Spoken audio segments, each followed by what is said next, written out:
pagi dan salam sejahtera untuk kita semua. Salam Pramuka. Perkenalkan, nama saya Albert Kisar Harinata dari Pangkalan SMK Negeri 1 Kombeng. Di sini saya ingin menjelaskan beberapa materi pengetahuan umum yang perlu diketahui dari beberapa jenjang, yaitu jenjang SD, SMP, SMK ataupun golongan siaga, penggalang ataupun penegak. Nah, kita mulai dari siaga dulu ya.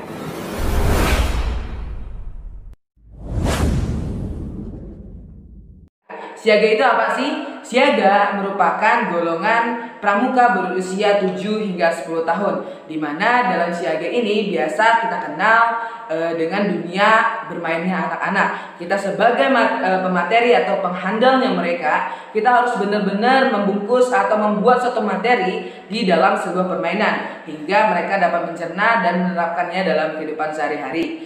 Nah, dalam siaga ini memiliki dua kode kehormatan, yaitu Dwi Dharma dan Dwi Satya. Dwi Satya dalam siaga yaitu, demi kehormatanku aku bersungguh-sungguh menjalankan kewajibanku terhadap Tuhan Yang Maha Esa, negara Kesatuan Republik Indonesia, dan aturan keluarga, dan setiap hari berbuat kebaikan. Nah, untuk Dwi Dharmanya sendiri yaitu siaga berbakti kepada ayah dan ibu, siaga berani dan tidak putus asa. Oke, kita lanjut ke jenjang penggalang.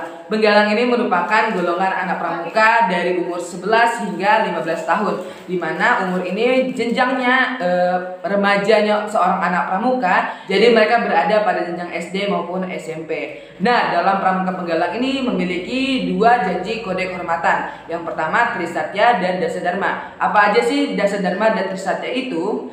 Trisatya pramuka penggalang berbunyi demikian. Demi kehormatanku aku berjanji akan bersungguh-sungguh menjalankan kewajibanku terhadap Tuhan Yang Maha Esa, negara Kesatuan Republik Indonesia, dan mengamalkan Pancasila, menolong sama hidup serta mempersiapkan diri membangun masyarakat dan menepati Dasadharma. Untuk Dasadharmanya sendiri, yang pertama, takwa terhadap Tuhan Yang Maha Esa, cinta alam dan kasih sayang sama manusia, patriot yang sopan dan kesatria, rela menolong dan tabah, dan suka bermusyawarah, rajin, terampil dan gembira, hemat, cermat dan bersahaja, disiplin, berani dan setia, bertanggung jawab dan dapat dipercaya, dan terakhir suci dalam pikiran, perkataan maupun perbuatan. Itu dia tadi. Kemudian pada syarat kecakapan umum dalam pramuka penggalang memiliki 3 tingkatan, yaitu penggalang rakit, penggalang ramu, dan penggalang terap. Oke, lanjut untuk pramuka penegak. Nah, pramuka penegak ini bergolong pada usia 16 hingga 20 tahun. Nah, dalam pramuka penegak ini biasanya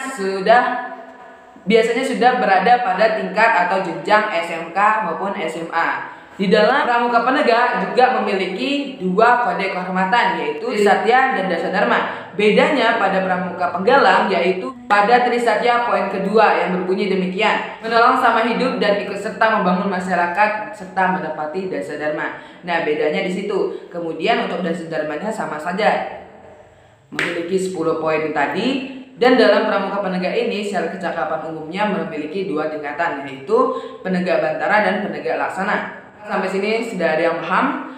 Oke, kita lanjut untuk yang masing-masing satuan kecil terhadap golongan siaga, golongan penggalang ataupun golongan penegak. Kita mulai dari penegak dulu ya. Satuan kecil pada pramuka penegak yaitu biasa kita kenal dengan sangga. Nama sangga pada sebuah satuan hanya memiliki 5 nama, dan 5 nama ini diambil pada masa kemerdekaan bangsa Indonesia, yaitu perintis, pencoba, pendobrak, penegas, dan pelaksana. Pimpinan pada sangga tersebut yaitu pinsa atau pimpinan sangga dan wapinsa atau wakil pimpinan sangga. Kemudian untuk penggalang biasa kita kenal sebagai atau yang disebut dengan regu. Satuan kecil pada penggalang ini biasa dinamai dengan nama hewan ataupun bunga. Nah, ini juga dibedakan pada regu putra dan regu putri. Biasanya dipanggil dengan nama hewan. Misalnya contohnya seperti regu singa, regu gajah, regu naga, dan lain sebagainya. Dan untuk putrinya sendiri menggunakan nama-nama bunga atau tumbuhan. Misalnya regu anggrek, regu mawar, dan lain sebagainya.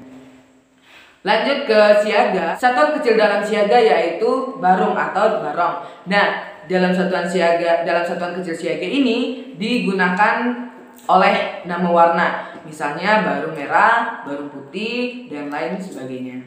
Nah, untuk pimpinan regu pada penggalang tadi biasa kita kenal sebagai Pinru atau pimpinan regu atau Wapinru, wakil pimpinan regu.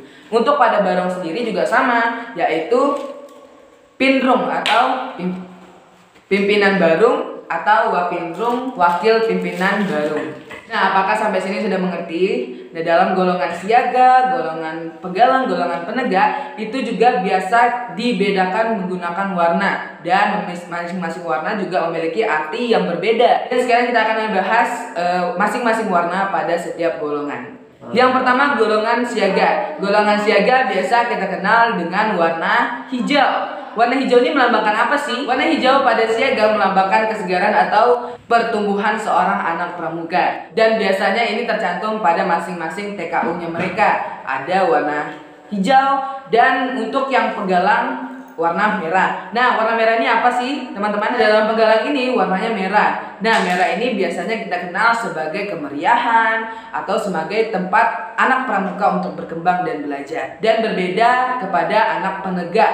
Nah, penegak ini merupakan warna kuning. Biasanya mereka identik dengan warna kuning. Nah, arti dari warna kuning sendiri yaitu melambangkan kejayaan, di mana kejayaan merupakan suatu puncaknya anak pramuka untuk bersatu dan ikut serta untuk membangun masyarakat. Makanya mereka disebut atau dilambangkan warna kuning sebagai kejayaan seorang anak pramuka. Dalam pramuka penegak juga kita memiliki namanya satuan terpisah. Nah, adik-adik dan kakak-kakak juga perlu tahu apa sih satuan terpisah itu. Satuan terpisah itu juga tercantum pada TKU-nya mereka. Nah, di sini kita bisa lihat ada dua lambang tunas kelapa. Nah, artinya apa? Di sini memiliki di dalam pramuka penegak memiliki satuan terpisah, yang satu cowok dan yang satu cewek atau putra dan putri, saling bertolak belakang. Karena apa? Di masa-masanya penegak atau di dalam tergolong jenjang SMA ataupun SMK, seorang anak pramuka berada di era masa pubertasnya mereka, sehingga mereka dapat mengenal apa yang namanya pacaran dan lain sebagainya. Makanya dalam pramuka disebut satuan terpisah untuk bagi atau tergolong pada penegak. Baiklah, itu dia tadi sedikit pembahasan dari saya. Saya atas nama Albert Christian Harinata pamit undur diri. Selamat pagi dan salam sejahtera untuk kita semua. Salam pramuka. Ini senyumnya.